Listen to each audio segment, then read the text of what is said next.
So today I went to the estate sale for half off, and I got in this, which is the other one. This is an antique sampler.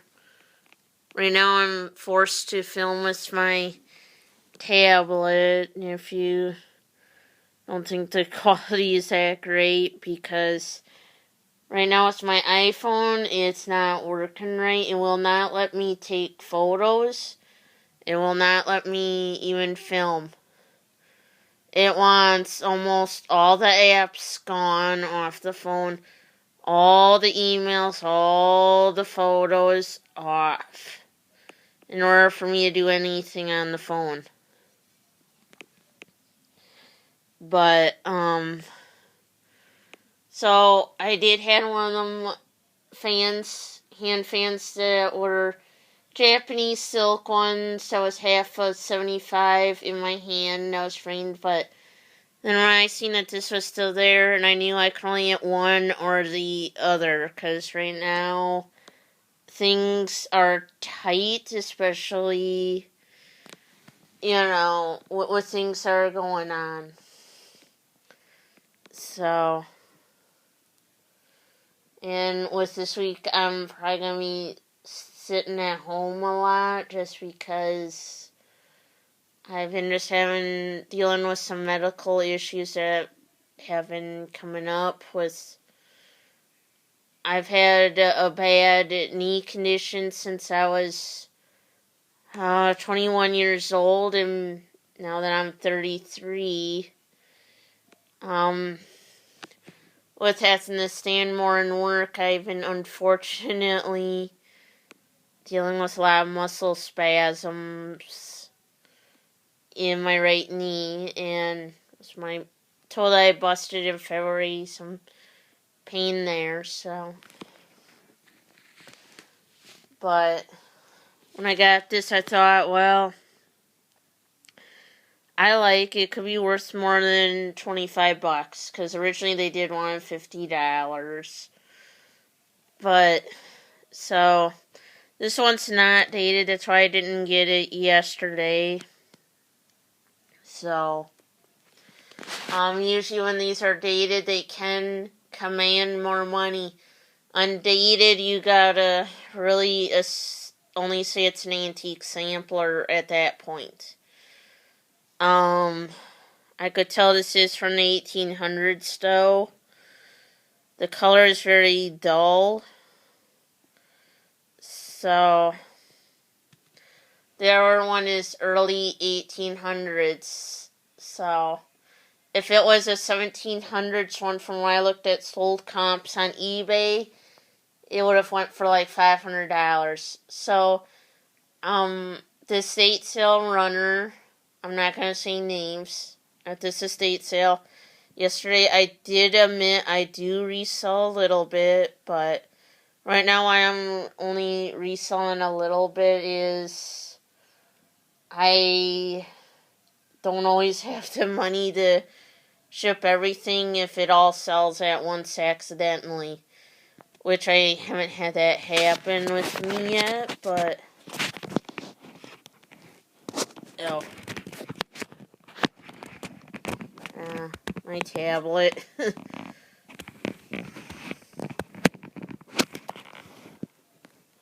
So,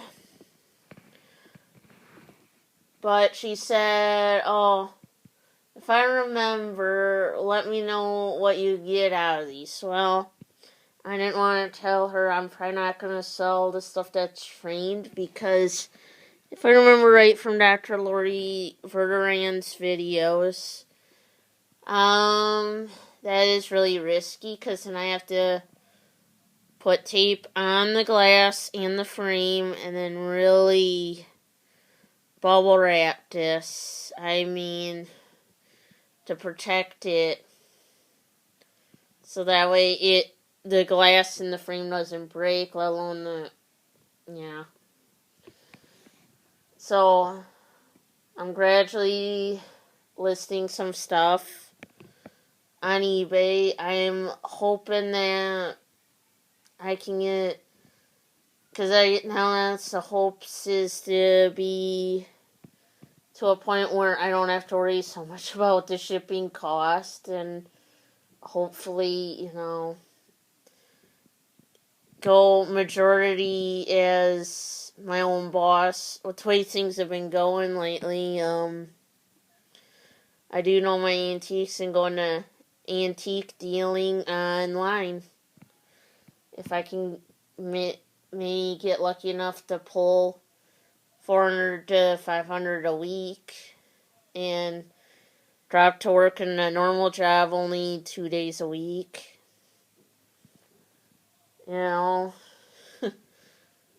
So that is the goal with building Picker's Place Shop. Is now the goal is to build it into an antique dealer brand.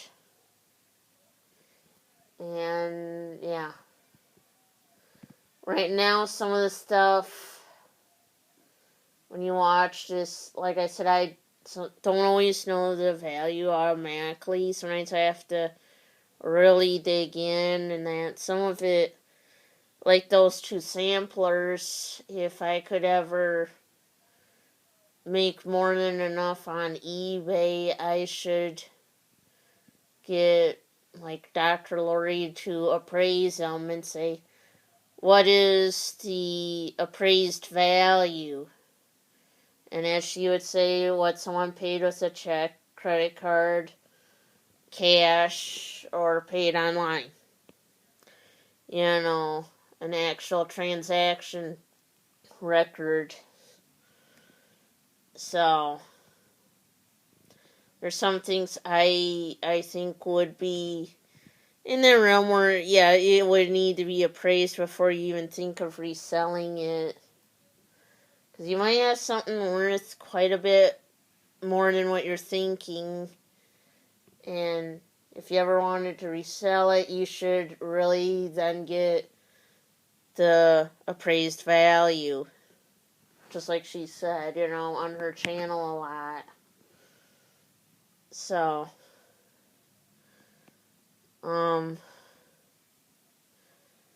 yeah. So with this, I'm pretty sure it's probably worth more than $25. I haven't decided if I'm going to list either of the hand fans yet or not. I just got done listing some things on eBay, but when you see this video, it's going to be in January. And this was done in October, just so you know.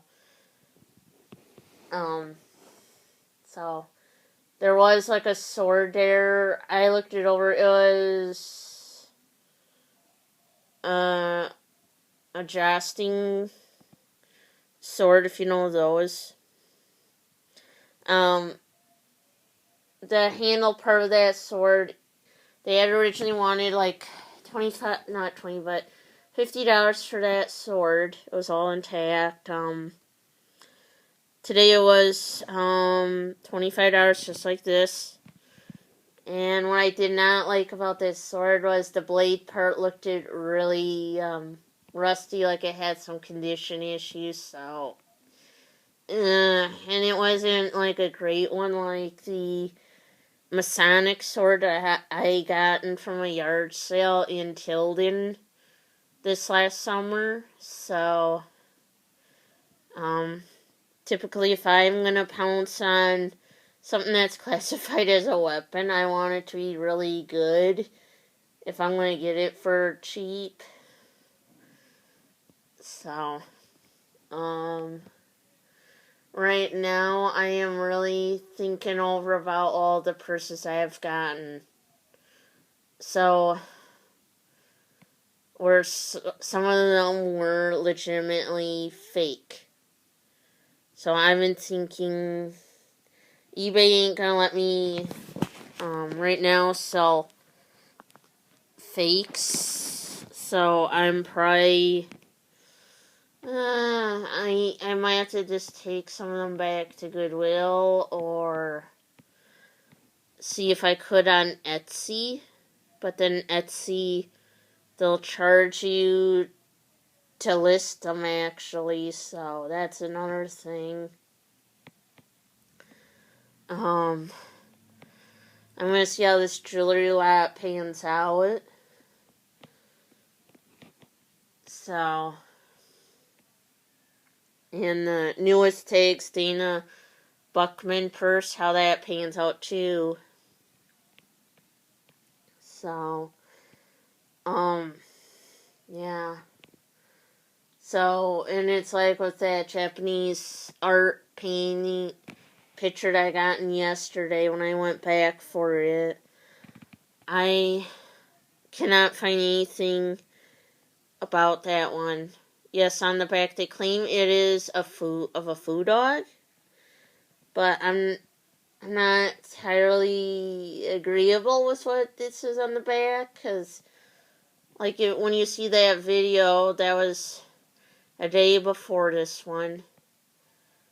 You'll have to agree that does not look anything like a foo dog, you know. So I honestly believe it's probably just of a dog with a feather in its mouth, but I could be wrong. It has ink stamps in Japanese of the artist. So, and I can't find anything to match those marks either. So, I do believe it is antique because the paper looks pretty old in it. So, and that would have to be another thing that if I could get the money, we're probably going to have that appraised by someone like Dr. Lori. Yeah. In time. So, yeah. So, that's how that goes. Just so y'all know, I'm not gonna sell the kimono that used to been Daniel Colby's from American Pickers that I do own, because her and I have talked before together on Instagram and a little bit on Patreon. If y'all haven't known already, I do have a Patreon. You know, you just go by my name, Levon Eliason, and it'll show them the former Payless shoes in Eau Claire that was in the mall. And me with the sign. So,